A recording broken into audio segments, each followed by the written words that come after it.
Accept करती हूँ कि मैं नहीं जानती थी। अभी तो जान रही हूँ ना, भोजपुरी में आई तो जान रही हूँ ना। अभी तो ऐसा नहीं है ना कि भोजपुरी में आने के बाद भी नहीं जान रही हूँ। हम लोग समुद्र हैं, हमारे में से एक जर्किन के ऊपर नहीं निकाल ली तो गाना कम हो गया। राइटर वहाँ का समुद्र बानी तो महासमुद्र लोग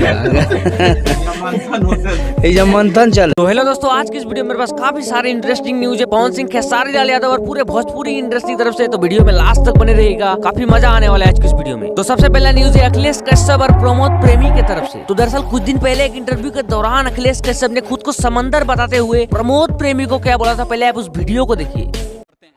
जादी महाराज गायदी समुद्र में से एक लोटा पानी का कम होला। हम लोग समुद्र हैं, हमारे में से एक जर्किन के ऊपर नहीं निकाल ली तो गाना कम हो गया। वही घड़ी बन जाए, वही घड़ी हिट हो जाए। तो इस सब से हम नहीं घबराते हैं। और अब इसी का जवाब देते हुए प्रमोद प्रेमी ने अखिलेश कश्यप को क्या बोल दिया, आप उस वीडियो का एक छोटा सा क्लिप देख सकते हो। राइटर वहाँ का समुद्र बानी तो महासमुद्र लोग मंथन चलेला। तो चलिए आगे बढ़ते हैं और अब बात करते हैं पवन सिंह और सौम्या पोखरेल के बारे में। दरअसल कुछ दिन पहले सौम्या पोखरेल एक इंटरव्यू के दौरान ये बोलते हुए नजर आई थी, कौन है पवन सिंह, मैं पवन सिंह को नहीं जानती। लेकिन जब सौम्या पोखरेल से पूछा गया कि उन्होंने ऐसा क्यों बोला था, तो इसी का जवाब देते हुए सौम्या पोखरेल ने क्या कहा, आप उस वीडियो का छोटा सा क्लिप देख सकते हो। तो नहीं जानना कोई पाप नहीं है, किसी को गाली देना नहीं होता है। सबसे पहले तो ये बात आप भी जानते हैं।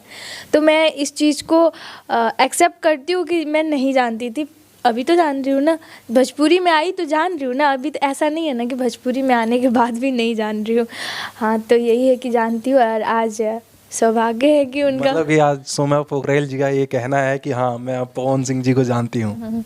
जी, तो जब और अगर आपको ये वीडियो अच्छा लगा तो वीडियो को लाइक करके चैनल को सब्सक्राइब करना मत भूलिएगा। मिलते हैं नेक्स्ट वीडियो में, तब तक के लिए जय हिंद, जय भारत।